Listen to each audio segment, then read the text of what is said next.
어제 5.18 기념식에서 임을 위한 행복이 재창됐습니다. 이명박 박근혜 정부 하에서 합창만 허용되고 재창이 금지됐었죠. 가사 중에 임은 김일성이고 새날은 사회주의 혁명을 의미하기 때문이란 이유 때문이었습니다. 실제 이 노래는 5.18 2주기 때 5.18 당시 전남도청에서 계엄군의 총에 숨진 윤상원 씨와 공단의 야학 강사로 불의의 사고로 사망한 박기준 씨의 영혼 결혼식을 기리기 위해 만들어진 겁니다. 북한에선 이 노래가 금지곡입니다. 이렇게 5.18 배우가 북한이란 날조는 박근혜 정부가 들어서면서 TV조선 5.18 특집에 북한 특수부대 장교 출신이라는 신원미상의 출연자가 5.18 당시 북한 특수군 600명이 땅굴로 침투했고 전남도청은 북한 게릴라가 점령한 것이라는 방송까지 내보내는 황당한 지경에 이릅니다. 지난 겨울 대통령 탄핵을 요구하는 촛불 집회에 군대가 투입되고 헬기에서 기관총을 난사해서 수천 시민들이 광화문에서 죽고 다치는데 그 이유가 박근혜 탄핵을 북한이 조종한 거라서 그랬다고 박근혜 정부가 발표했다. 상상할 수도 없는 일이죠. 그런데 5.18은 언론을 완전히 통제한 계엄군부가 실제로 그런 일을 벌인 겁니다. 그래서 5.18을 기리는 건 진보, 보수의 문제가 전혀 아닌 거죠. 그런 5.18을 두고 37년이 지났건만 여전히 북한을 운운하며 자기 역사조차 똑바로 쳐다보지 못하는 세력이 무슨 보수입니까? 김원준 생각이었습니다. 어제 5.18 기념식은 이 국가 기념식으로는 굉장히 드물게 많이 화제가 됐어요. 네, 네, 많은 사람들이 지켜봤고요. 네. 저도 굳이 그 녹화분을 봤어요. 네. 보셨어요? 네, 화제가 된 장면 때문에 저도 다시 찾아봤습니다. 그러니까요. 라이브로 보진 못했고요. 기념사도 굉장히 명문이었고, 어제 화제가 된 게 많은데, 우선 뉴스를 전해주십시오. 예, 관련. 네, 5.18 광주 민주화운동 37주년을 맞아서 역대 최대 규모의 기념식이 열렸습니다. 문재인 대통령은 5.18 민주화운동과 촛불혁명의 정신을 받들겠다면서 5.18 정신을 헌법 전문에 담기 위한 개헌을 추진하겠다고 밝혔습니다. 우선 못 들으신 분들을 위해서 잠깐 핵심 문구를 저희가 들려드리겠습니다. 오늘 5.18 민주화운동 37주년을 맞아 5.18 묘역 개선이 감회가 매우 깊습니다. 5.18 광주가 남긴 아픔과 상처를 간직한 채 오늘을 살고 계시는 유가족과 부상자 여러분께도 깊은 위로의 말씀을 전합니다. 광주의 희생이 있었기에 우리의 민주주의는 버티고 다시 일어설 수 있었습니다. 문재인 정부는 광주 민주화운동의 연장선 위에 서 있습니다. 저는 이 자리에서 다짐합니다. 새 정부는 5.18 민주화운동과 촛불혁명의 정신을 받들어 이 땅의 민주주의를 온전히 복원할 것입니다. 문재인 정부는 국민의 뜻을 받드는 정부가 될 것임을 광주 영령들 앞에서 천명합니다. 원래 이런 국가기념식의 기념사항이 재미없거든요. 네. 대략 한 30초 듣고 더 이상 듣기 힘든데, 나중에 굉장히 명문이었던 기념사로 아마 남을 것 같아요. 예. 근데 이거보다 더 큰 화제가 된 거는 이제 마지막 부분이었죠. 네. 대통령은 유가족의 추모사를 들으면서 눈물을 흘렸고요. 직접 다가가서 감싸 안으면서 위로를 하기도 했습니다. 다른 것 떠나서 가장 인상적인 장면이 이제 본인의 생일이 마침 아버지의 기일인 5.18 당시 태어난 한 유가족이 추도사를 하면서 이제 감정이 격해졌는데 그 장면을 지켜보다가 문재인 대통령이 일어나서 이제 나가고 있는 그 유가족을 다시 불러가지고 안아주는 장면 굉장히 인상적이었어요. 네, 올 거라고 전혀 예상을 못했기 때문에 등을 보이고 나가고 있었는데 다시 돌아가서 대통령과 악수를 하다가 끌어안고 울게 된 거죠. 제가 며칠 전에 이제 일본 위안부 문제에 대해서 이제 국민들이 받아들일 수 없다라고 한 데 대해서 없던 아빠가 생긴 것 같다. 그렇게 느낄 거라고 얘기를 했는데 이 장면이야말로 어떤 그런 국민 아빠로서의 상징적인 장면이었죠. 이런 장면을 보고 만약에 울컥하는 분도 있고 아닌 분도 있겠죠. 근데 울컥하는 분들이 있었다면 그분들은 아마도 지난 정권에서 이제 그만큼 마음을 주고 이제 기댈 곳이 없었던 거죠. 네, 그래서 그런 장면을 울컥하는 거고. 원래 이게 대선처럼 전 국민이 참여하는 전국적인 대규모 선거는 그 지난 정권에서의 결핍, 내가 겪었던 결핍, 그 결핍을 채워준 누군가를 이렇게 찾아 마음을 주는 그런 집단 무의식이 발현되는 과정이군요. 그런 관점에서 이제, 아빠를 찾았던 거죠. 한편으로. 네, 실제로 어제 유가족도 직접 그렇게 이야기했습니다. 김소영 씨였는데 아버지가 안아준 것처럼 따뜻하고 포근했다라는 이야기를 했거든요. 제가 좀 다른 각도에서 그 장면이 인상적이었던 게 뭐냐면 이게 이제 그날의 장면을 보면 아 이건 사전에 약속이 된 게 아니었나 보다. 이거 금방 알 수 있잖아요. 그 유가족도 끝나고 그냥 막 걸어가고 있었고 뭐 걸어가던 사람을 경호원이 뒤에서 누가 온다 뒤에서 이렇게 누가 시그널을 온다고. 보냈죠. 그래서 문재인 대통령이 불러 세워서 이제 안아주고 하는 장면인데 그 장면에 제가 인상적이었던 거는 원래 공식 행사장에 이렇게 만 명 단위가 모였잖아요. 공식 행사 정부 행사장은 항상 엄숙하고 그다음에 비장하고 경직되고 그다음에 이제 포맷이 굉장히 중요하죠. 격식이 잘 갖춰져 있고. 그래서 그런 속에 들어가면 누구나 이렇게 쭈뼛쭈뼛하게 되고 가능하면 모든 판단 행동을 이렇게 튀지 않고 표정도 무표정하고 안정지향적으로 하게 돼 있어요. 근데 이게 사실 식순에 없는 돌발 행동을 한 거란 말이지 대통령이. 그렇잖아요. 제가 보고 그 장면이 좀 유난히 인상적이었던 건 뭐냐면 대통령 문재인하고 자연인 문재인의 구분이 그때 없어진 거거든요. 순간적으로. 제가 보기엔 이게 현재까지 문재인 정부 국정 지지도가 이제 계속 상승하게 만들고 있는 본질이에요.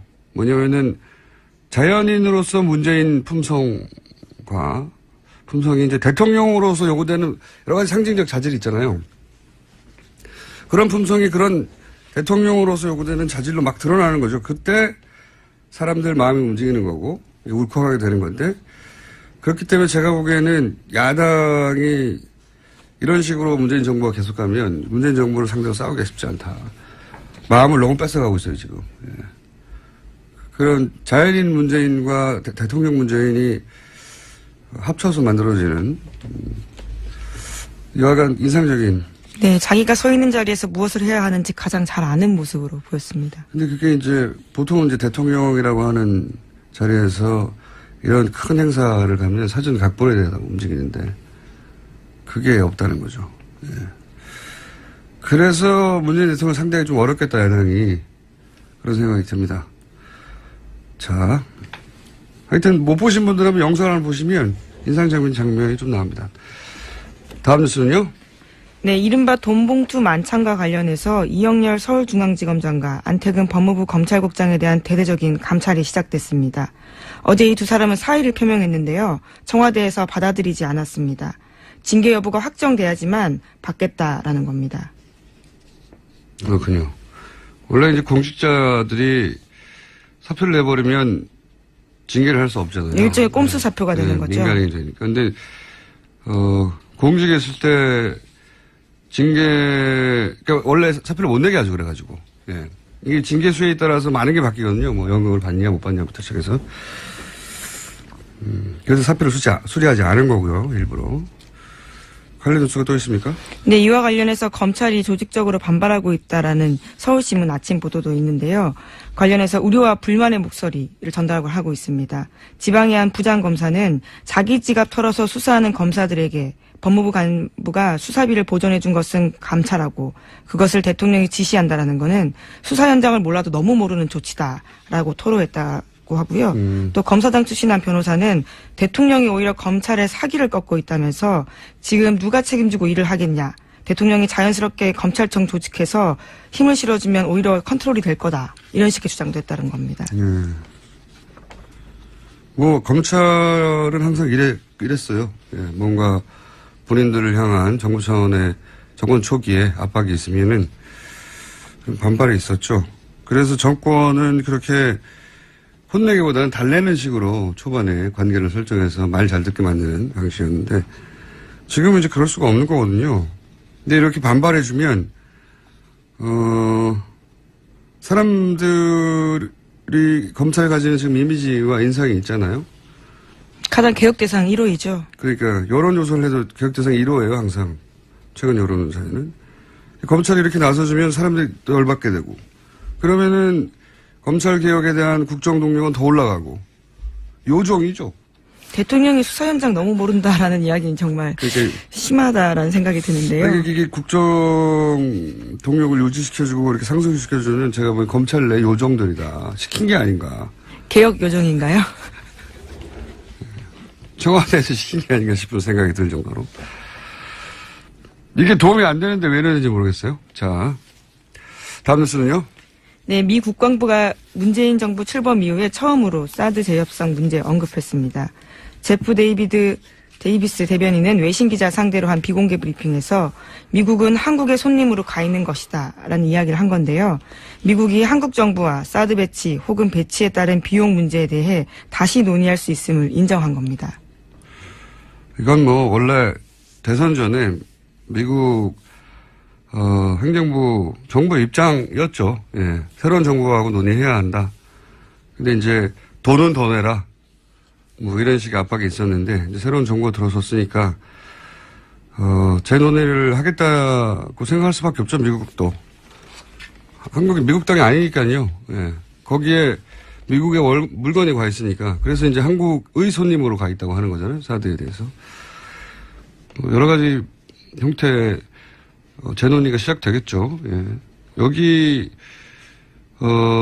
사드 관련해서 또 청와대에서도 발언이 나오지 않았나요, 어제? 네, 그렇습니다. 정우영 청와대 외교안보 TF단장이 사드 배치 재검토 언급한 거와 관련해서요. 청와대 고위급 관계자가 이야기를 한 겁니다. 이런 얘기가 나올 단계는 전혀 아니다라는 건데 다만 합의하던 시점과 달리 변화한 상황이 생겼기 때문에 그 부분에 대해서 이해를 구하는 과정은 필요하다라고 이야기했습니다. 최근 제가 재밌는 여론조사를 봤는데 뭐 다음 주쯤에는 그 여론조사를 짚어보는 시간도 마련해야 될 것 같은데 사드 찬성이 과반이 넘어섰어요. 더 높았어요. 그죠? 반대보다. 근데 그 중에 새로운 항목 사드 배치에 대한 재검토가 과반이 다시 넘었어요. 정권이 바뀌고 나서. 예. 정권이 바뀌고 났더니 이제 새로운 정부가 원하는 방향의 그 진행 방식이죠. 이게 사드 배치에 대한 재검토를 하고 국회 동의를 받는 절차. 그 여론이 과반이 넘었다는 것도 주목할 만한 현상입니다. 또 엄청난 비용을 우리 쪽이 부담하라는 이야기가 나오고 있기 때문에요. 여론 지형에서 변화되는 그렇죠. 부분들이 있을 것 같습니다. 대선 직전에 그런 얘기가 나와서 그것도 영향을 줬겠죠. 자, 다음 뉴스는요. 네, 박근혜 정부가 기준을 바꿔서 외교안보 분야의 실무급 회의로까지 볼 수 없도록 봉인해버렸다고 어제 JTBC가 보도했습니다. 인수인계가 제대로 안 됐다고 하는 뉴스의 이제 연장선상이군요, 이게. 예, 그렇습니다. 국가기록원이 2014년 6월에 개정한 대통령 기록물 비공개 세부 기준 때문인데 외교안보 실무급 회의의 회의로까지 비공개 기록물로 포함시키도록 했다라는 겁니다. 그래서 이 기준에 따라서 일본과 위안부 문제 실무회의인 국장급 협의가 포함됐고요. 또 소파와 한미합동위원회 회의록도 비공개로 돌리게 됐습니다. 이게 이제 이런 의혹인 거죠. 위안부 협상과 사드 협상을 하고 나서 이 도대체 협상 과정에서 무슨 얘기가 오갔는지를 보지 못하게 하려고 법을 개정했다는 거죠. 대통령 기록물. 그렇죠. 실무급 회의로까지도 못 보게 세부적으로. 그래서 만든 겁니다. 사드와 위안부 문제를 어떻게 협상했는지, 무슨 말이 오갔는지를 볼 수 없게 된 겁니다. 예. 그런 내용입니다. 그런 회의를 하고 나서 그 회의록이 문제가 될 수 있다고 생각한 건지 그런 실무회의까지 다 비공개로 만들어서 지금 볼 수 없게 만들었다. 이게 저는 우연이 아니라고 보는 게 이런 법을 개정한 것이. 물론 뭐 이 법을 개정한 것은 이거와 상관없다고 말하겠죠. 당연히. 한 달 후에 됐는데. 위안부 관련해서 정보 공개 소송을 벌였어요. 네, 제 그렇죠. 기억으로는. 그죠? 그런데 그래서 법원에서 일부 공개하라는 판결이 났어요. 네, 그죠? 지난 1월에 이겼습니다. 그래서 외교부가 법원의 명령에 따라서, 왜냐면 법원이 공개하라고 했으니까요. 일부를. 공개하라고 해서 이겼는데 외교부가 공개 안 했어요. 공개 안 하고 거꾸로 항소를 했습니다. 다시. 네, 여전히 다투고 있는 중입니다. 그러니까 이 문제 위안부 협상과 관련해서는 국민들이 알면 대단히 열받을 혹은 정부에 대해서 대단히 치명적인 내용이 들어서 그런 거 아닐까라고 추정할 수밖에 없는 정황들인 거죠. 이런 게. 알겠습니다. 다음 뉴스는요. 네, SBS 플러스가 일베에서 합성한 것으로 추정되는 타임지 표지 그림을 방송에 내보냈습니다. 또 그런 일이 있었나요? 네, 시사주간지 타임지 표지에 대한 아이템을 다루다가 나온 일인데요. 노무현 전 대통령의 타임지 표지에는 타임지 원래 문구에는 헬로 미스터 노, 그러니까 안녕 미스터 노가 쓰여 있었는데 대신에 고투 헬 미스터 노, 지옥에 가라 라는 내용이 들어있었습니다. 뿐만 아니라 실제 문구인 한국의 새 대통령이라는 영어 문구 대신에요. 새 시체라는 문구가 들어가 있었습니다. 영어로. 예. 참 이상한 뉴스예요, 이게. SBS 뉴스나 SBS 관련 보도 프로그램에서 이렇게 소위 일베 이미지, 노무현 대통령을 모욕하는 기존 사진에 살짝 글자만 바꾼다든가, 배경 속에. 이런 게 여러 번 있었거든요. 근데 실수라기는 너무 잦고, 지금도 실수라고 하긴 하는데, 실수라고 말할 수밖에 없겠죠. 왜냐하면 회사 차원에서 의도를 가지고 이런 말이 안 되는 일을 할 수는 없겠죠. 더군다나 정권 초기에. 그래서 이게 시스템 내부에 누군가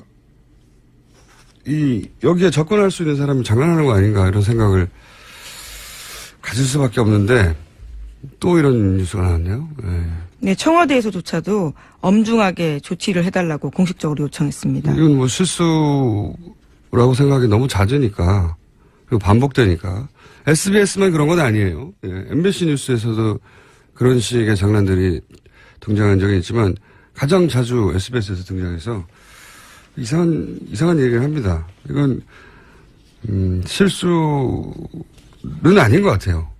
예, 저 개인적인 의견입니다. 그 회사 차원에서 어떻게 했다. 그러니까 SBS라는 회사에 대해서 문제 제기를 직접적으로 무슨 정치적 의도가 있는 거 아니냐. 그러기에도 이득이 없잖아요. 회사한테는 아무런. 그러니까 하여튼 이런 시스템 누군가 접근할 수 있는 사람이 이런 장난하는 게 아닌가 지적적으로 싶은데 차단해 봐야죠. 네, 계속 이럴 수는 없잖아요. 네, 계속 반복되고 있기 때문에 의심을 살 수밖에 없는 상황이긴 합니다. 알겠습니다. 뉴스 하나 정도 짧게 더 할 수 있을 것 같은데요. 네, 어제 법원에서 박근혜 최순실 게이트 연루자들에 대한 첫 번째 선고가 있었습니다. 김영재 원장에 대해서는 징역 1년 6개월에 집행유예 3년 나왔고요. 또 박채윤 씨에 대해서는 뇌물죄로 징역 1년이 선고됐습니다. 실형이 선고됐어요? 네, 그렇습니다. 원래 뇌물죄는 실형이 선고될 수밖에 없는 혐의이긴 한데 애초에 구속 기소가 되기도 했습니다. 가장 눈에 띄는 건 정기한 교수인데요. 위증 혐의로 재판받았는데 실형 1년 선고받고 법정 구속됐습니다. 오, 이거는 굉장히 강하네요. 네, 위증에서 법정 구속은 이례적인 상황이긴 합니다. 위증한 사람들을 엄벌에 처하겠다고 하는 특검에 의지도 있었는데 재판부도 그렇게 똑같이 생각하는 거군요.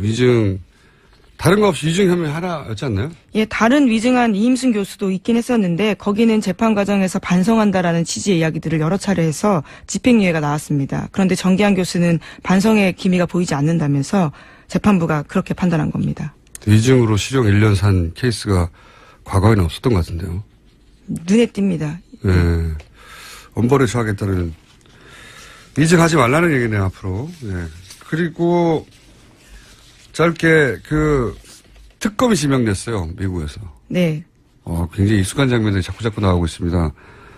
트럼프 대통령 취임할 때, 탄핵하는 거 아닌가요? 이런 이야기를 한 적이 있는데, 예. 물론 미국에서는 하원에서 반 찬성하고 상원에서 3분의 2 찬성하고 해야 하는데, 우리처럼 헌법재판소는 안 가요. 그렇게만 되면 끝인데, 지금 상하원이 공화당이 다수거든요. 그렇죠. 네. 그래서 공화당의 의원 일부, 우리로 치면 바른정당에 가 있는 분들처럼 일부가 찬성해야 하긴 하는데, 그래서 어려운 일이긴 하는데, 근데 공화당에서도 이제 요즘 이거 탄핵 가야 된다고 하는 사람들이 생겨나고 있으니까요. 네. 또 특검 과정에서 어떤 내용들이 새로 불거지게 될지 모르기 때문에요. 상황은 계속 주시해야 됩니다. 데자뷰인데요. 이거. 미국 민주당은 한국에 와서 촛불 집회에 참여했던 분들과 촛불 집회를 이끌어갔던 그 단상에 올라갔던 시민단체들 만나서 어떻게 해야 되는지를 좀 물어봐 주시기 바랍니다. 그리고 미국의 이제 CBS라든가 MBC라든가 방송국들은 TBS에 오세요. 저희가 탄핵 방송을 어떻게 하는지 알려드릴 테니까. 여기까지 하겠습니다. 시사인의 김은지였습니다. 감사합니다. 새 정부가 출범을 하면 사람들은 많은 걸 궁금해합니다. 대통령이 어떤 등상복을 입는지부터 앞으로 어떤 정책을 펼칠지까지 해서 저희가 오늘 특별한 손님을 모셨습니다. 문재인 정부는 특히나 노무현 정부의 공 혹은 과 모두를 발전적으로 계승하겠다고 하는 상황이기 때문에 특별히 모신 손님, 노무현 정부의 마지막 청와대 정책실장이었고, 그리고 문재인 대통령의 정책 교사 역할을 한 성경, 이름 굉장히 발음하기 어렵습니다. 성경용 한림대 교수 나오셨습니다. 안녕하십니까? 네, 안녕하십니까? 이름이 정말 어렵습니다. 발음하기. 성경용. 네, 좀 그렇습니다. 예. 제가 구글 검색하면은 그 이름은 세계에서 하나밖에 없습니다. 그래요? 네. 좋은 이름이네요. 그렇다고 말이죠. 성경용. 예. 어린 시절부터 이름 때문에 이런저런 에피소드 많습니다. 그 중에 재밌는 거 하나만 알려주세요. 재밌다기보다는 이제 우리가 창구에 가면 예. 무슨 우체국이나 은행이나 가면은 제가 한번 그동안 수십 번, 수백 번 이름을 말했는데 한 번도 제대로 쓴 적이 없고 그래서 다음에 이제 가서 직접 쓰겠다 하면은 그 직원들이 되게 좀 불쾌하게 생각합니다. 성경 리을이 아니라 이응으로 하는 경우가 많죠. 되게 그렇게 하기도 하고요. 네. 윤으로 하기도 하고 용으로 하기도 하고 그렇습니다. 류웅입니다. 류웅. 리을 유웅. 자, 이 이름을 기억해 두시는 게 좋지 않을까 싶어서 제가 굳이 이름을 계속 말씀드리는 거고요. 그 이유가 뭐냐면 노무현 대통령의 마지막 정책실장이셨고, 그리고 문재인 후보 시절에 정책 교사라고, 지금 현재 자꾸 노무현 정부라고 하네요. 문재인 정부의 정책이 어디로 갈 건지는 이분이 기본 설계를 했다, 이렇게 보시면 되는. 두 분 다 겪은 분이고요. 예. 그래서 좀 가벼운 얘기부터 해볼까요? 노무현, 문재인 두 분 다 겪으신 분으로 두 분의 같은 점 혹은 차이점을 단점 위주로 공통점이 많은 분들이죠. 네. 제가 이제 언론 기사를 봤더니 예. 아마 문재인 대통령께서 처음 고시 합격하고 변호사를 하기 위해서 부산을 이제 찾았는데 예. 그때 아마 노무현 변호사 사무실로 이제 갔답니다. 예. 그래서 면접을 했는데 노무현 당시 변호사가 문재인 초짜 변호사를 면접을 했대요? 그렇습니다. 면접을 했는데 이제 걱정을 했대요, 사무실에서.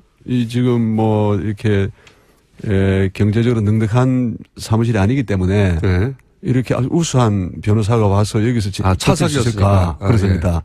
그랬는데 인터뷰하고 나서 사무장이 그렇게 했대요. 금전적인 문제는 걱정할 필요가 없는 것 같다고. 왜 그러냐 했더니 노변이나 문변이 다 같은 과이기 때문에 같은 과다. 이분은 무슨 돈을 추구하는 사람이 아니고 뭔가 이 정의를 추구하고 어려운 사람들을 돕는 그런 이 분위기 때문에. 그러면 사무장이 맺어준 인연입니까?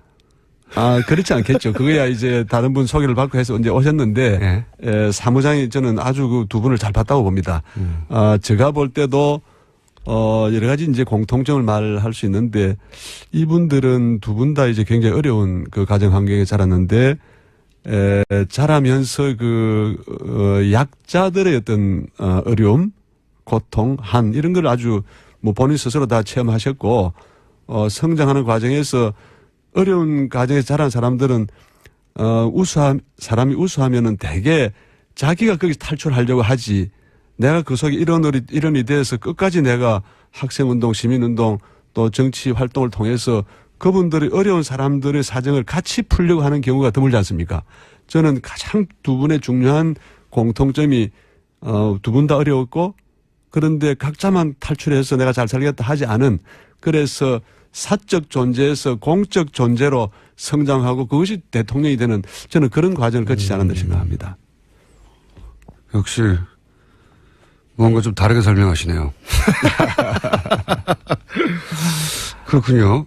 그 외에 가까이서 본 두 분의 공통점 더 없나요? 공통점은 이제 두 분 다 대화를 이렇게 해보시면 알지만은 두 분 다 굉장히 다정다감한 분입니다. 맞습니다. 네. 뭐 처음 만나도 꼭 오래전부터 만난 것처럼 뭐 노무현 대통령, 이제 문재인 대통령 두 분 다 정말 이분은 대화가 된다 할 정도로 오래전에 만난 친구나 또는 뭐 집안 형님이나 이런 분들처럼 다정다감하다. 근데 약간의 차이점도 있죠. 스타일은 차이가 있어요. 노무현 대통령이 또 한편으로 굉장히 열정적인 분이기 때문에 그때 어떤 감정의 변화나 또는 어떤 뭐 생활상의 주변의 이런 변화에 따라서 바깥의 그 변화가 마음속의 리듬으로 이렇게 이 리듬의 변화가 있다는 걸 느낄 수 있는데, 문재인 대통령 경우에는 그 변화를 느끼기 어렵습니다.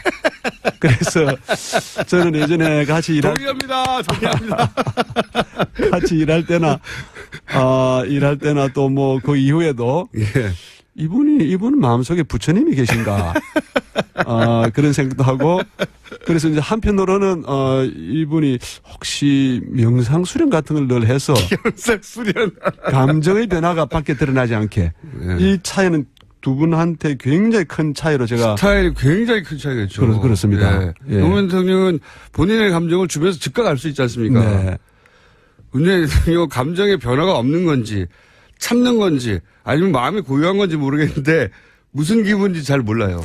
그래서 이제 비유를 하면 한 분은 이제 화산 같은 분, 좀 활화산 같은 그런 분이고, 한 분은 호수 같은 분이다. 제가 그렇게 늘 생각을 하고요. 상극인데요. 상극이죠. 상극인데 호수에 화산을 집어넣으면 꺼지거나 아니면 호수가 마르거나 둘 중에 하나 아닙니까? 그래서 이제 근데 이제 공통점이 많기 때문에 본래 같은 과에 출발했고, 그러나 약간의 그 스타일의 차이는 있지만은 두 분이 이제 추구하고 지향하는 방향이 같기 때문에, 경북대학의 이정우 교수님이라 계신데, 이분은 이제 초대 정책실장을 하신 분인데, 문재인을 자기는 한마디로 침착한 노무현이다, 이렇게 얘기를 하시더라고요. 제가 저도 동의하는데, 특히 이제 노 대통령 서거하셨을 때 그 첫 공식 발표를 그 부산대학 병원에서 우리 문재인 대통령께서 하시는데,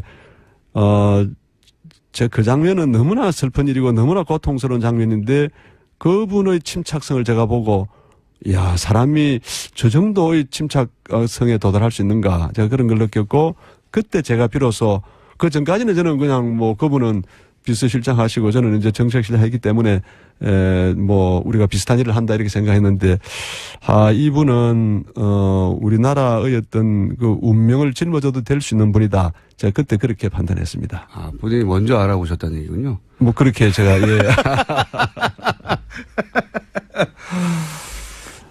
노무현 대통령과 문재인 당시 비서실장 두 분이 싸우거나 그런 적은 없어요? 그렇지 않습니다. 두 분이 이제 뭐 아까 제가 말씀드렸듯이 지향하는 바가 갖고 하기 때문에, 오히려 노무현 대통령이 그렇게 말씀하지 않았습니까? 저 사람은 노무현의 친구가 아니고 내가 문재인의 친구다라고 할 정도로 마음속으로 서로 깊이 이해하고 존중하고 막 그런 우리는 팀이고 제가 좀 보기에도 좀 부러울 정도로 저 두 분은 마음의 친구다 또 영혼의 친구다 저는 그렇게 늘 생각합니다. 그렇군요. 자, 그러면 두 분과 그 노무현 대통령과의 인연은 어떻게 시작되신 겁니까? 저는 개인적으로 2002년에 이제 대선이 진행이 될 때, 그때는 그 경선을 좀 빨리 했습니다. 2002년 아마 3월쯤 했을 텐데, 그러고는 이제 이번은 아까 제가 화산 같은 분이 했는데, 이제 말을 막 그냥 자기 뜻대로 그냥 합니다. 자유롭게 합니다.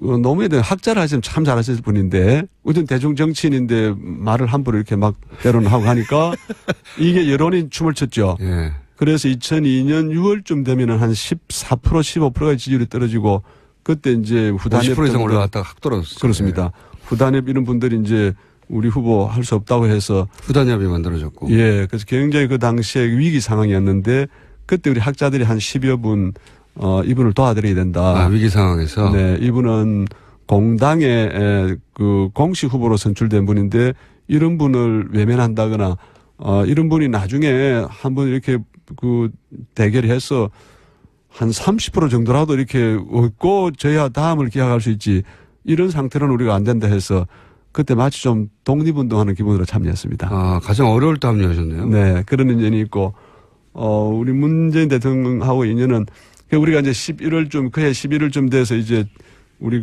전국의 교수들이 노무현 후보를 돕자 해서 부산민주공원이라는 곳에서 이제 행사를 했습니다. 교수들 우리 이제 지지하는 모임을 했는데 그때 부산시당 선대위원장 자격으로 우리 교수들이 이제 격려 말씀하시려고 왔어요. 저는 그때 처음 봤는데 느낌이 좀 뭐랄까요? 좀 약간 시골 농부 같은 스타일? 시골 농부. 이웃집에 당시 문재인 시당위원장이 공동시당위원장이었죠. 부산 선대본부장 했던 걸로 기억하는데. 예. 그래서 그 자격으로 이제 오셔가지고, 고맙다 인사하고 했는데, 지금은 이제 권력 의지도 충만하시다 하고, 또 이제 대통령이 되셨으니까, 지금은 보면 이제 눈빛이 다르잖아요. 눈빛이 다르죠. 대통령 돼서 눈빛이 다르게 봐주시는 거 아니고요? 하여간 지금은 달라진 게, 하여간 우리 느낌으로 다 오지 않습니까? 근데 그때는 그런데 뜻이 없는 분이고, 같은 변호사 사무실에 선배분을 이제 지지하게 나오셨는데 제가 꼭 느낌이 어쨌든 좀 시골에서 농사 짓는 분인가 할 정도로 15년 후에 대통령이 될 수 있는 상이라고 보지 않으셨군요, 그때. 그때는 그런 느낌이 좀 없었죠. 그때 어쨌든 굉장히 편하게 느껴지고 좀 푸근하게 느끼는 그런 우리가 인연을 가지고 있습니다. 그렇게 출발하셨다. 네. 자, 그렇게 해서 이제 방금 이제 눈빛이 바뀌었다고 말씀하셨는데 대통령 선거 기간 혹은 2012년과 비교해서 그러니까 이전과 이후 문재인 후보가 대통령이 되어가는 과정에서 보시기에 이렇게 업그레이드가 되어갔나요? 사람으로서 후보로서 대통령의 자질의 측면에서 어떻게 보세요? 그 기본 자질이야 바로 큰 변화가 있겠습니까? 그러나 내가 왜 대통령이 되어야 하는지 어떻게 이 전체 과정을 기획하고 조직하고 내가 주도해야 되는지에 대해서는 엄청난 차이가 저는 눈에 보이고요. 2012년 대선 경우에는 본인이 출마해야 되던 결심도 좀 늦었던 것 같고, 그리고 그 당시에는 정당 따로 무슨 학자들 그룹 따로 시민단체 따로 다 따로따로 이렇게 놀아서 하나의 이 대선에 임하는 어떤 단일한 어떤 그 기구나 조직이 된 게 아니고 여러 이질적 그룹의 연합체 비슷하게 돼서 그때는 솔직히 걱정을 많이 했죠. 이렇게 해서 이게 집권이 되는 건가. 조직적인 선거 운동도 못 됐고. 그렇습니다. 그래서 이제 그런 점이 많이 염려가 됐고 또 후보 자신이 이제 이번 이제 대선 과정을 지켜보면은 대중들에게 전하는 메시지나 대중들하고 이렇게 대화하고 접촉하는 것들이 이제는 자신감이 넘치고, 준비됐다, 이렇게 하셨고, 또 거기에 대해서 대중들이 반응했고, 상황이 이렇게 유동적인 때가 있었지만은 한 30% 정도 국민들은 처음부터 끝까지 이분한테 나라를 맡겨야 된다라는 그런 마음의 어떤 결심을 하고 있는 상태이기 때문에 모든 요소가 이번에는 잘 맞았다 볼 수 있고요. 지난번 경우에는 좀 뭐랄까요? 이게 좀 준비 상태도 좀 미흡한 것 같고 정당 내부의 어떤 그 결속력도 대단히 취약했고 그래서 큰 차이가 좀 있었다 이렇게 볼 수 있습니다. 대통령이 취임한 후에 뭐 불과 열흘밖에 안 됐기 때문에 근데 열흘이라 하더라도 문재인 정부는 이리로 가는구나 하는 이쪽으로 갈 건가 보다 하는 상징적인 어떤 액션들이 굉장히 많았잖아요. 네, 네. 그 두 정부 모두를 그 수장을 아시는 분으로서 초반 열흘간을 어떻게 보셨습니까? 좀 냉정하고 야박하게 좀 평가해 주세요. 좋은 얘기가 너무 많아가지고요. 네. 네. 열을 이렇게 지켜보면서 사실 걱정을 했죠. 네. 지난 9년간의 적폐는 너무 많고 너무 깊고 그런데 문재인 대통령은 뭐 우리가 다 보다시피 성품이 좀 부드럽고 또 대화를 해보면 이분이 신속하게 속전속결로 뭔 일을 해치울 것 같은 느낌이 잘 안 들고 맞습니다. 좀 천천히 시간이 좀 걸리지 않겠나. 그거 너무 동감합니다. 얘기를 해보면 주로 듣기만 하거든요. 네. 반응도 크게 없고 예, 그러다 예. 보니까 말을 하고 있기는 하는데 이 일을 하긴 할 건가 언제 될 건가 이런 맞습니다. 제가 걱정을 했어 사실은요. 일은 많고 네. 잘못된 일들이 너무 많이 누적이 돼 있는데 그 하나하나 이렇게 그 해결하는 거 시간이 걸릴 텐데 이분이 어떤 속도감으로 할 건가 이제 걱정을 했는데 전혀 놀라운 일이 벌어졌지 않습니까? 당일날 취임 당일날부터 지금까지 뭐 전광석화 저는 마음속에 이 전광석화처럼 움직인다. 너무 문재인의 전혀 다른 모습이다. 지난 대선 기간 중에 이재명은 사이다고 문재인은 고구마라고 했는데 제가 그랬습니다. 전혀 다른 그랬습니까? 고구마. 예. 지금 전혀 다른 일이 벌어지고 있습니다. 이분의 마음속에 실제로는 엄청난 사이다가 지금 준비되고 있었고 유감없이 시원하게 또 신속하게 이렇게 지금 진행이 되고 있기 때문에 본인이 그런 말을 하긴 했어요. 제가 고구마 했더니 그랬죠. 때가 오면 호랑이 문재인을 볼 거라고. 네. 네. 그래서 우리가 알고 있는 문재인 대통령이 전혀 다른 모습을 지금 보기 때문에 이게 이분이 우리가 알고 있는 분이 맞는가 좀 이런 생각도 들고요. 이런 정도의 어떤 속도감과 이런 정도의 어떤 그 리듬으로 가면 뭐 앞으로 짧은 시간에 많은 일을 할 수 있겠다. 좀 그런 좀 확신도 듭니다. 말은 느리고 행동은 빠른. 그렇다 봐야죠. 네, 빠른 걸로 드러나고 있습니다. 현재까지는. 그렇습니다. 그렇죠? 자, 그러면 정책적 차원에서 볼 때 우리가 앞으로 느끼게 될 변화는 어디서 올지 제가 궁금한데 지금 포용국가위원장 네. 예. 어떤 위원장인지 잘 모르겠는데 여기서 이제 시장은 어떻게 바뀔 것이고 뭐 지방자치는 어떻게 바뀔 것이고 큰 틀에서 정책적 차원에서 어떻게 바뀌어갈지 방향을 좀 알려주세요. 교수하셨으니까. 포용국가위원회라는 이름은 좀 아마 세상에 이런 이름이 처음이지 않나 싶습니다. 그래서 좀 독특한 이름의 그런 위원회가 만들어졌는데. 저는 잘못 쓴 줄 알았어요. 요즘 문재인 대통령이 하도 포옹을 많이 하기 때문에 포옹국가위원회 아닌가. 그렇잖아도 민주당 내에서 이 위원회가 출범할 때 네. 그때 그 추미애 대표가 참여를 하셨는데 포용은 포옹에 시작한다 해서 우리가 그 임명장 수여할 때 아주 포옹하는 장면이 나왔고 네. 그래서 우리 포용국가위원회에 좀 상징적인 글을 포옹하는 걸로 하자 해서 우리가 페이스북에다가 허건문이라고 이렇게 닉네임을 붙여서 그랬었군요. 이제 그랬는데 보니까 그 시기에 이미 그 당시 문 후보께서 뭐 가는 데마다 다 허가하시고 그러니까요. 어제 그 5.18 그 행사 때는 김소형 씨라는 분 네네. 하고 이제 그는 예정에도 없이 포옹을 했는데 굉장히 아주 상징적인 극적인 정말 아름다운 장면이었고 네. 놀라운 장면이었죠. 그러면 예. 이름을 바꾸세요. 허그위원회로. 그러니까요. 허그 커뮤니티. 어쨌든 뭐 하는 데입니까 여기가? 그래서 어떻게 바뀌는 거예요?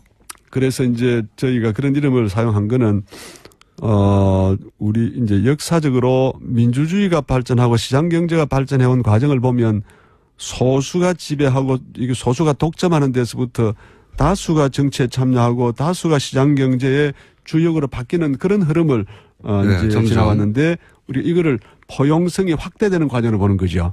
그러면 지금은 어떤 시기냐 하면은 지금은 정치 영역에서는 소수의 권력자들, 특히 이제 보수 세력에 기반한 소수의 권력자가 국가 권력을 이렇게 좌지우지하고 있고, 그 다음에 이제 경제 영역에서는 다수의 약자들이 수없이 많은 지금 고통을 당하고 있다. 네. 그렇기 때문에 우리가 민주주의의 정신을 보더라도 그렇고 또 새로운 경제를 만든다는 측면에서 우리가 포용국가위원회의 큰 방향을 모두를 위한 국가, 약자를 포용하는 세상 또는 약자를 살리는 세상을 만들어야 된다. 좀 더 구체적으로 정책적으로 그게 어떻게 드러나는 겁니까? 정책적으로는 이제 이 정치 영역에서는 직접 민주주의, 참여 민주주의를 확대해서 국민들이 언제든지 자기 주장할 수 있고 또 그 잘못된 문제를 시정하도록 요구할 수 있는 우리가 그런 그 시스템을 만들어야 되고요.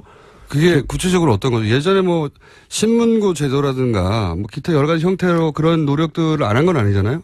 그런데 상대적으로 보수 정부하고 비교해서 보수 정부가 민주주의를 이용하는 방법은 선거 때만 이제 대중 동원해서 당선되고 나면은 국민 대중들하고의 소통을 완전히 차단합니다.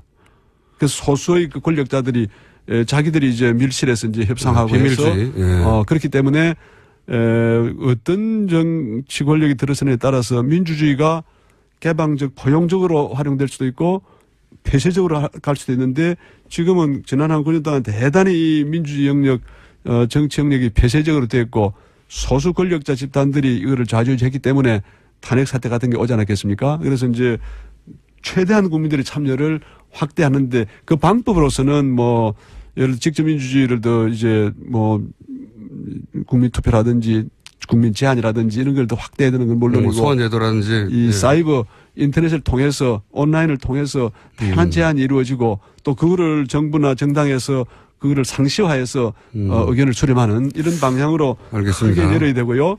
경제 영역에서는 가장 중요한 게 박정희 정부 시대에 이제 그 경제를 그 경제 체제를 만들었던 것이 이게 이제 소수 그 재벌 대기업 네네. 중심의 이 구조를 만드니까 그리고 뭐 그들이 만든 경제적 이득 중에 일부를 낙수 효과를 통해서 얻어먹어라 뭐 이런 식이었죠. 그렇죠. 그런데 결과는 이제 우리가 볼 때 박정희 시대에 만든 이 모델의 결과가 결국은 이제 소수 재벌 대기업들 독과점이 아주 과도하게 진행이 됐고요. 그 다음에 이제 다수의 그 노동자들이 다 비정규직으로 지금 일을 하고 특히 청년들은 뭐 올 초에 실업률이 지금 11%가 넘어섰는데 이 청년들이 고용되는 청년은 어떻게 무슨 일을 하나 봤더니 50% 60%가 비정규직이에요. 그러니까 이렇게 되면은 절대로 이 젊은 사람들이 내가 마음 놓고 결혼할 수 있겠다. 내가 주택 문제가 해결되겠다. 내가 자녀를 출산할 수 있겠다는 생각을 할 수가 없습니다. 저는 이게 우리나라 저출산의 핵심적인 문제가 이 고용 문제가 해결되지 않고 독과점 문제, 비정규직 문제 이게 해결되지 않기 때문에 이 문제를 해결하지 않는 한 한국은 인구 소멸 과정으로 지금 간다. 그렇기 때문에 이 방향을 바꿔야 되고 이 방향을 바꾸는데 문재인 정부가 여러 가지 해야 될 일 중에 저는 가장 핵심적인 문제가 지금 여기에 있다 생각합니다. 맞습니다. 출산 장려금 뭐 정도 준다고 아이를 낳는 게 아니거든요. 그렇습니다. 아이를 낳아서 이 아이를 내가 평생 양육하고 그럴 수 있는 환경이 되나 조건이 되나 뭐 근본적인 의문이 있으니까 자기 앞가림 하기도 힘드니까요. 그렇습니다. 경제적으로는 그렇고요. 네. 그리고 대북 관련해서는요. 대북 관련해서는 이제 그 민주정부의 경우에는 김대중 정부부터 시작해서 북한에 대해서 한편으로는 안보적 측면에서 대응하고 다른 한편으로는 평화적 측면에서 대북 포용 정책을 채택했죠. 그래서 6.15 정상회담도 했고 또 노무현 정부에 와서는 이제 14 정상회담도 했고 그렇기 때문에 저는 어느 한쪽의 어떤 우리가 접근을 해서는 안 된다. 그래서 현실이 북한이 이제 미사일과 핵을 개발하는 게 현실이기 때문에 강력한 안보 기반의 평화노선 두 가지를 다 하는데 출발은 강한 안보에 기반한 그런 출발을 해서 점진적으로 평화의 문을 여는 이 방향으로 나가면 그럼 우리가 국내 정치와 국내 사회 경제 영역에서 포용성을 최대한 확대하는 정책을 취하고 그래서 약자들, 수많은 약자들, 수많은 국민 대중들의 삶을 개선하고 그래서 이제 포용 이제 국가가 되는 것이고 북한에 대해서도 안보의 단계를 거쳐서 이 전향적으로 포용 정책을 통해서 그렇게 해서 길을 열지 않으면 한반도의 안보는 더 저는 위험해진다. 그리고 그럴수록 미국이나 중국이나 이 강대국의 입김이 강해지고 우리가 설 자리가 줄어들기 때문에 좀 적극적인 어떤 포용 노선으로 가야 되겠다 이렇게 봅니다. 교수님. 네. 듣다 보니까 앞으로 좀 더 자주 모셔야 될 것 같아요. 그렇게 하시죠. 네. 오늘은 이제 포괄적인 이야기만 들었는데 네. 말씀을 특히 재미는 없는데 계속 듣게 만드는 앞으로 좀 자주 나와주십시오. 그렇게 하시죠. 예, 오늘 여기까지 일단 해야 될 것 같습니다. 한림대 성경용 교수님이었습니다. 저는 이영렬 서울중앙지검장과 안태근 법무부 검찰국장에 대한 대대적인 감찰이 시작됐습니다. 어제 이 두 사람은 사의를 표명했는데요. 청와대에서 받아들이지 않았습니다. 징계 여부가 확정돼야지만 받겠다라는 겁니다. 그렇군요. 원래 이제 공직자들이 사표를 내버리면 징계를 할 수 없잖아요. 일종의 꼼수 사표가 되는 거죠. 민간인이 되니까. 근데, 공직에 있을 때 그러니까 원래 사표를 못 내게 하죠. 그래가지고. 예. 이게 징계 수에 따라서 많은 게 바뀌거든요. 뭐 연금을 받냐 못 받냐부터 시작해서. 그래서 사표를 수리하지 않은 거고요. 일부러. 관련 뉴스가 또 있습니까? 네, 이와 관련해서 검찰이 조직적으로 반발하고 있다라는 서울신문 아침 보도도 있는데요. 관련해서 우려와 불만의 목소리를 전달하고 있습니다. 지방의 한 부장검사는 자기 지갑 털어서 수사하는 검사들에게 법무부 간부가 수사비를 보전해 준 것은 감찰하고 그것을 대통령이 지시한다라는 것은 수사 현장을 몰라도 너무 모르는 조치다라고 토로했다고 하고요. 또 검사장 출신한 변호사는 대통령이 오히려 검찰의 사기를 꺾고 있다면서 지금 누가 책임지고 일을 하겠냐. 대통령이 자연스럽게 검찰청 조직해서 힘을 실어주면 오히려 컨트롤이 될 거다. 이런 식의 주장도 했다는 겁니다. 뭐 검찰은 항상 이랬어요. 예, 뭔가 본인들을 향한 정부 차원의 정권 초기에 압박이 있으면은 반발이 있었죠. 그래서 정권은 그렇게 혼내기보다는 달래는 식으로 초반에 관계를 설정해서 말 잘 듣게 만드는 방식이었는데 지금은 이제 그럴 수가 없는 거거든요. 근데 이렇게 반발해주면 사람들이 검찰에 가지는 지금 이미지와 인상이 있잖아요. 가장 개혁 대상 1호이죠. 그러니까 여론조사를 해도 개혁 대상 1호예요 항상. 최근 여론조사에는. 검찰이 이렇게 나서주면 사람들이 더 열받게 되고 그러면은 검찰개혁에 대한 국정동력은 더 올라가고 요종이죠. 대통령이 수사 현장 너무 모른다라는 이야기는 정말 그러니까 심하다라는 생각이 드는데요. 이게 국정 동력을 유지시켜주고 이렇게 상승시켜주는 제가 보기엔 검찰 내 요정들이다. 시킨 게 아닌가. 개혁 요정인가요? 청와대에서 시킨 게 아닌가 싶은 생각이 들 정도로. 이게 도움이 안 되는데 왜 이러는지 모르겠어요. 자, 다음 뉴스는요. 네, 미 국방부가 문재인 정부 출범 이후에 처음으로 사드 재협상 문제 언급했습니다. 제프 데이비스 대변인은 외신 기자 상대로 한 비공개 브리핑에서 미국은 한국의 손님으로 가 있는 것이다 라는 이야기를 한 건데요. 미국이 한국 정부와 사드 배치 혹은 배치에 따른 비용 문제에 대해 다시 논의할 수 있음을 인정한 겁니다. 이건 뭐 원래 대선 전에 미국 행정부 정부 입장이었죠. 예. 새로운 정부하고 논의해야 한다. 근데 이제 돈은 더 내라.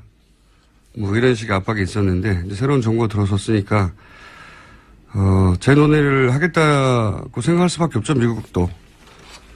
한국이 미국 땅이 아니니까요. 예. 거기에 미국의 물건이 가 있으니까. 그래서 이제 한국의 손님으로 가 있다고 하는 거잖아요. 사드에 대해서. 여러 가지 형태의 재논의가 시작되겠죠. 예. 여기 사드 관련해서 또 청와대에서도 발언이 나오지 않았나요, 어제? 네, 그렇습니다. 정우영 청와대 외교안보 TF단장이 사드 배치 재검토 언급한 거와 관련해서요. 청와대 고위급 관계자가 이야기를 한 겁니다. 이런 얘기가 나올 단계는 전혀 아니다라는 건데 다만 합의하던 시점과 달리 변화한 상황이 생겼기 때문에 그 부분에 대해서 이해를 구하는 과정은 필요하다라고 이야기했습니다. 최근 제가 재밌는 여론조사를 봤는데, 다음 주쯤에는 그 여론조사를 짚어보는 시간도 마련해야 될 것 같은데, 사드 찬성이 과반이 넘어섰어요. 더 높았어요. 그죠? 반대보다. 근데 그 중에 새로운 항목, 사드 배치에 대한 재검토가 과반이 다시 넘었어요. 정권이 바뀌고 나서. 네. 정권이 바뀌고 났더니 이제 새로운 그래서 위로를 하기도 했습니다. 다른 것 떠나서 가장 인상적인 장면이 이제 본인의 생일이 마침 아버지의 기일인 5.18 당시 태어난 한 유가족이 추도사를 하면서 이제 감정이 격해졌는데 그 장면을 지켜보다가 문재인 대통령이 일어나서 이제 나가고 있는 그 유가족을 다시 불러가지고 안아주는 장면 굉장히 인상적이었어요. 네, 올 거라고 전혀 예상을 못했기 때문에 등을 보이고 나가고 있었는데 다시 돌아가서 대통령과 악수를 하다가 끌어안고 울게 된 거죠. 제가 며칠 전에 이제 일본 위안부 문제에 대해서 이제 국민들이 받아들일 수 없다라고 한 데 대해서 없던 아빠가 생긴 것 같다. 그렇게 느낄 거라고 얘기를 했는데 이 장면이야말로 어떤 그런 국민 아빠로서의 상징적인 장면이었죠. 이런 장면을 보고 만약에 울컥하는 분도 있고 아닌 분도 있겠죠. 근데 울컥하는 분들이 있었다면 그분들은 아마도 지난 정권에서 이제 그만큼 마음을 주고 이제 기댈 곳이 없었던 거죠. 네, 그래서 그런 장면을 울컥하는 거고. 원래 이 대선처럼 전 국민이 참여하는 전국적인 대규모 선거는 그 지난 정권에서의 결핍, 내가 겪었던 결핍, 그 결핍을 채워준 누군가를 이렇게 찾아 마음을 주는 그런 집단 무의식이 발현되는 과정이거든요. 그런 관점에서 이제, 아빠를 찾았던 거죠. 한편으로. 네, 실제로 어제 유가족도 직접 그렇게 이야기했습니다. 김소영 씨였는데 아버지가 안아준 것처럼 따뜻하고 포근했다라는 이야기를 했거든요. 제가 좀 다른 각도에서 그 장면이 인상적이었던 게 뭐냐면 이게 이제 그날의 장면을 보면 이건 사전에 약속이 된 게 아니었나 보다. 이거 금방 알 수 있잖아요. 그 유가족도 끝나고 그냥 막 걸어가고 있었고 뭐 걸어가던 사람을 경호원이 뒤에서 누가 온다 이렇게 시그널을 보냈죠. 그래서 문재인 대통령이 불러 세워서 이제 안아주고 하는 장면인데 그 장면에 제가 인상적이었던 거는 원래 공식 행사장에 이렇게 10,000명 단위가 모였잖아요. 공식 행사 정부 행사장은 항상 엄숙하고 그다음에 비장하고 경직되고 그다음에 이제 포맷이 굉장히 중요하죠. 격식이 잘 갖춰져 있고. 그래서 그런 속에 들어가면 누구나 이렇게 쭈뼛쭈뼛하게 되고 가능하면 모든 판단 행동을 이렇게 튀지 않고 표정도 무표정하고 안정지향적으로 하게 돼 있어요. 근데 이게 사실 식순에 없는 돌발 행동을 한 거란 말이죠, 대통령이. 그렇잖아요? 제가 보고 그 장면이 좀 유난히 인상적이었던 건 뭐냐면 대통령 문재인하고 자연인 문재인의 구분이 그때 없어진 거거든요. 순간적으로. 제가 보기엔 이게 현재까지 문재인 정부 국정 지지도가 이제 계속 상승하게 만들고 있는 본질이에요. 뭐냐면은 자연인으로서 문재인 품성이 이제 대통령으로서 요구되는 여러 가지 상징적 자질이 있잖아요. 그런 품성이 그런 대통령으로서 요구되는 자질로 막 드러나는 거죠. 그때 사람들 마음이 움직이는 거고 울컥하게 되는 건데 그렇기 때문에 제가 보기에는 야당이 이런 식으로 문재인 정부가 계속 가면 문재인 정부를 상대로 싸우기가 쉽지 않다. 마음을 너무 뺏어가고 있어요 지금. 예. 그런 자연인 문재인과 대통령 문재인이 합쳐서 만들어지는 여하간 인상적인. 네, 자기가 서 있는 자리에서 무엇을 해야 하는지 가장 잘 아는 모습으로 보였습니다. 근데 그게 이제 보통은 이제 대통령이라고 하는 자리에서 이런 큰 행사를 가면 사전 각본에 대해서 움직이는데 그게 없다는 거죠. 예. 그래서 문재인 대통령 상대하기 좀 어렵겠다, 야당이. 그런 생각이 듭니다. 자, 하여튼 못 보신 분들은 영상을 보시면 인상적인 장면이 좀 나옵니다. 다음 뉴스는요? 네, 이른바 돈봉투 만찬과 관련해서 는 아닌 것 같아요. 예, 저 개인적인 의견입니다. 그 회사 차원에서 어떻게 했다. 그러니까 SBS라는 회사에 대해서 문제 제기를 직접적으로 무슨 정치적 의도가 있는 거 아니냐. 그러기에도 뭐 이득이 없잖아요, 회사한테는. 아무런. 그러니까 하여튼 이런 시스템 누군가 접근할 수 있는 사람이 이런 장난하는 게 아닌가 지적적으로 싶은데 차단해 봐야죠. 네, 계속 이럴 수는 없잖아요. 네, 계속 반복되고 있기 때문에 의심을 살 수밖에 없는 상황이긴 합니다.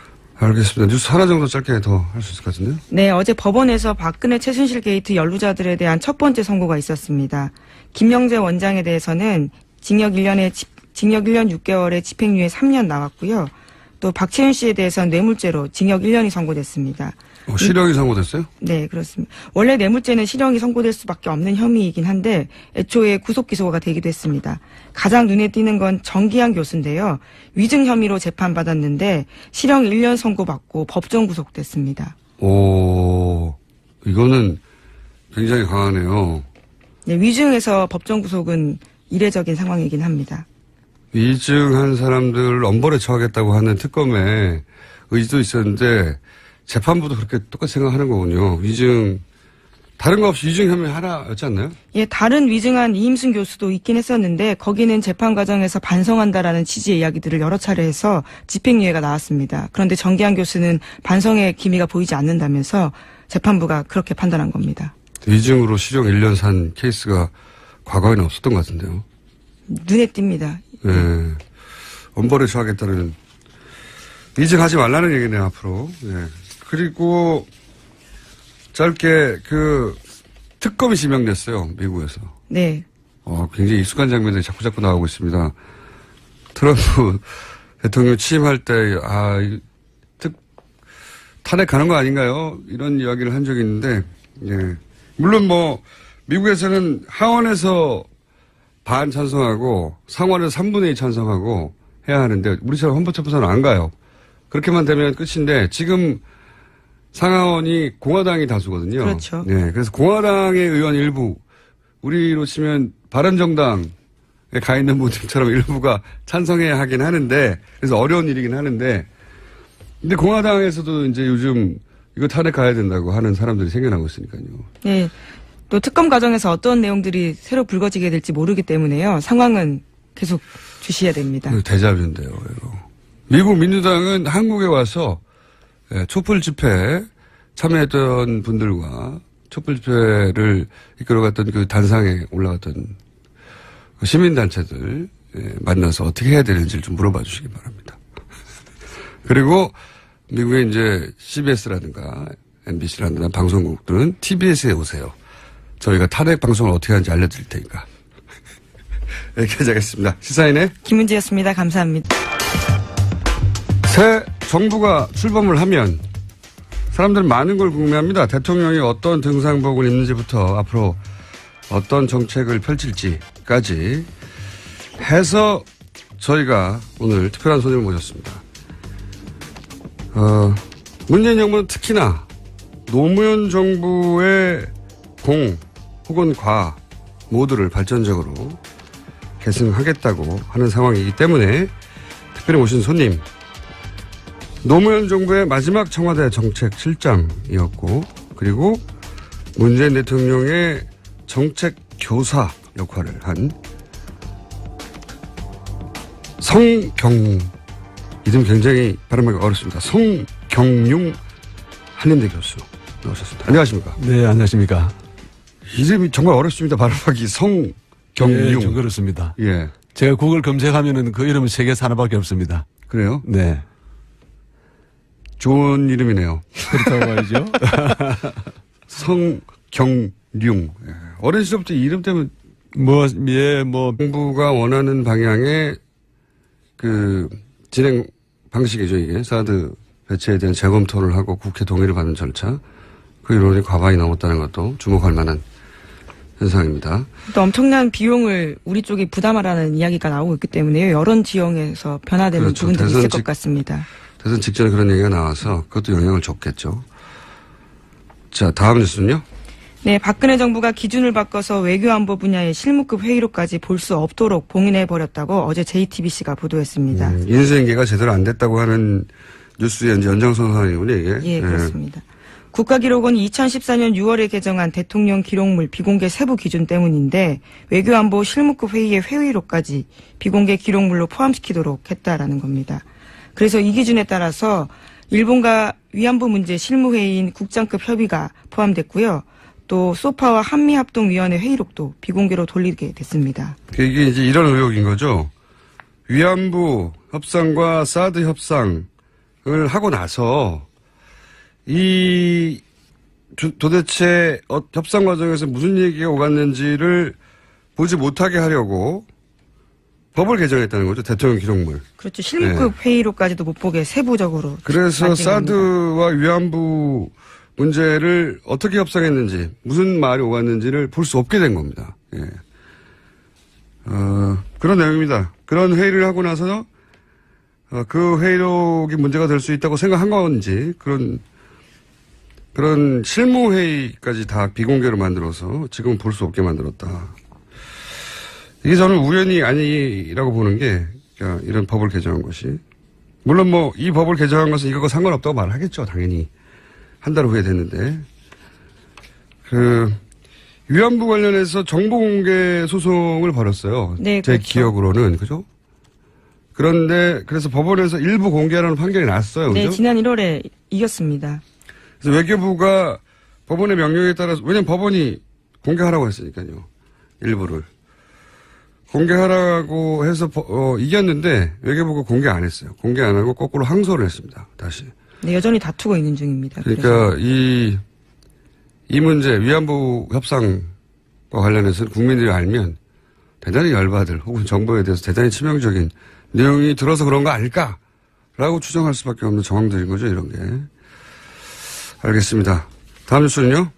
네, SBS 플러스가 일베에서 합성한 것으로 추정되는 타임지 표지 그림을 방송에 내보냈습니다. 또 그런 일이 있었나요? 네, 시사주간지 타임지 표지에 대한 아이템을 다루다가 나온 일인데요. 노무현 전 대통령의 타임지 표지에는 타임지 원래 문구에는 헬로 미스터 노, 그러니까 안녕 미스터 노가 쓰여 있었는데 대신에 고투 헬 미스터 노, 지옥에 가라 라는 내용이 들어있었습니다. 뿐만 아니라 실제 문구인 한국의 새 대통령이라는 영어 문구 대신에요. 새 시체라는 문구가 들어가 있었습니다. 영어로. 예. 참 이상한 뉴스예요, 이게.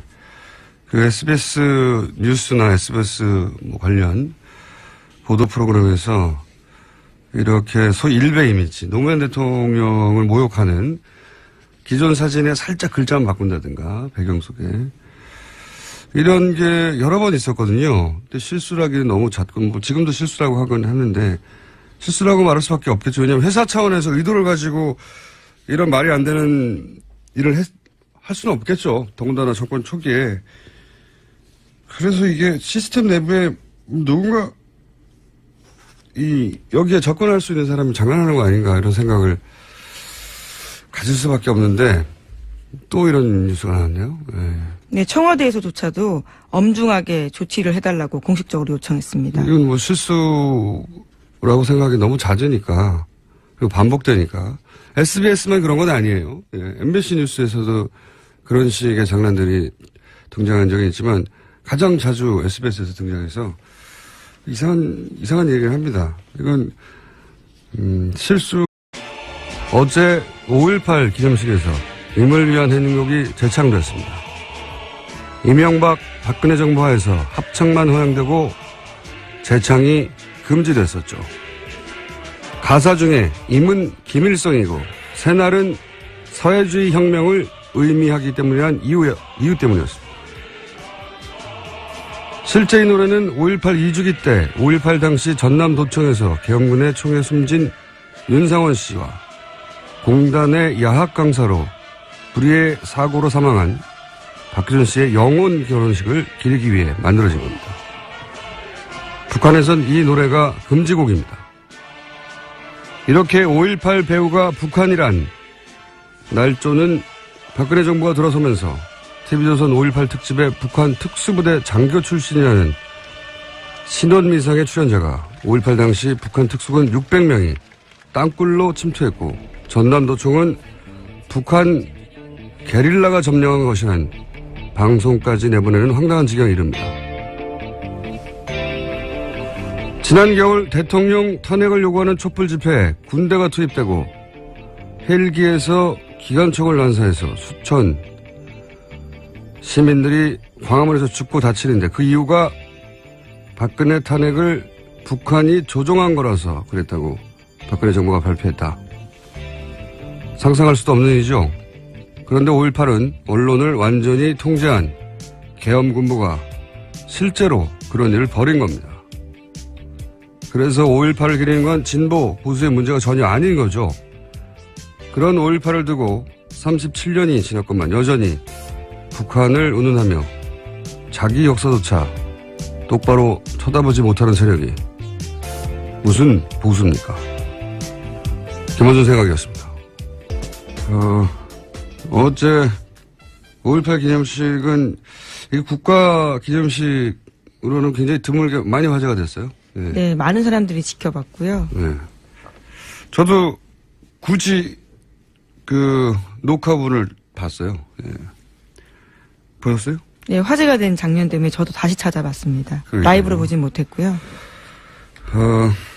기념사도 굉장히 명문이었고, 뭐 어제 화제가 된 게 많은데, 우선 뉴스를 전해주십시오. 예, 관련. 네, 5.18 광주 민주화 운동 37주년을 맞아서 역대 최대 규모의 기념식이 열렸습니다. 문재인 대통령은 5.18 민주화 운동과 촛불혁명의 정신을 받들겠다면서 5.18 정신을 헌법 전문에 담기 위한 개헌을 추진하겠다고 밝혔습니다. 우선 못 들으신 분들을 위해서 잠깐 핵심 문구를 저희가 들려드리겠습니다. 오늘 5.18 민주화 운동 37주년을 맞아 5.18 묘역 개선이 감회가 매우 깊습니다. 5.18 광주가 남긴 아픔과 상처를 간직한 채 오늘을 살고 계시는 유가족과 부상자 여러분께도 깊은 위로의 말씀을 전합니다. 광주의 희생이 있었기에 우리의 민주주의는 버티고 다시 일어설 수 있었습니다. 문재인 정부는 광주 민주화운동의 연장선 위에 서 있습니다. 저는 이 자리에서 다짐합니다. 새 정부는 5.18 민주화운동과 촛불혁명의 정신을 받들어 이 땅의 민주주의를 온전히 복원할 것입니다. 문재인 정부는 국민의 뜻을 받드는 정부가 될 것임을 광주 영령들 앞에서 천명합니다. 원래 이런 국가기념식의 기념사항이 재미없거든요. 네. 대략 한 30초 듣고 더 이상 듣기 힘든데, 나중에 굉장히 명문이었던 기념사로 아마 남을 것 같아요. 예. 근데 이거보다 더 큰 화제가 된 거는 이제 마지막 부분이었죠. 네. 대통령은 유가족의 추모사를 들으면서 눈물을 흘렸고요. 직접 다가가서 감싸 안으며